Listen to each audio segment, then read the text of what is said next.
புக்கெட் ஜாலிலில் உள்ள சொகுசு குடியிருப்பு பகுதி ஒன்றில் சட்டவிரோதமாக மினி சூதாட்ட விடுதி மற்றும் இணையவழி சூதாட்ட மையத்தை நடத்தி வந்த கும்பலை செராஸ் மாவட்ட போலீசார் கடந்த சனிக்கிழமை முறியடித்துள்ளனர்.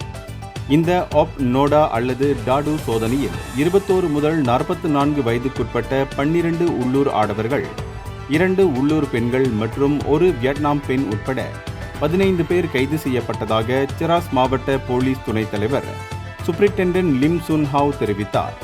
இச்சோதனையின் போது டெக்சாஸ் ஹோல்டெம் சூதாட்ட மேஜை, நூற்றுக்கணக்கான சூதாட்டச் சில்லுகள், சீட்டுக்கட்டுகள், 4904 ரிங்கிட் ரொக்கப்பணம், மடிக்கணினிகள் மற்றும் கராவோகே ஒலி அமைப்புகள் பறிமுதல் செய்யப்பட்டன.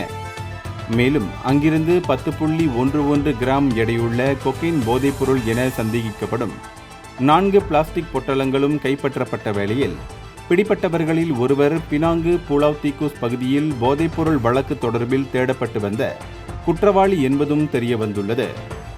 இந்தியர்களின் இதய குரல் மக்களோசை.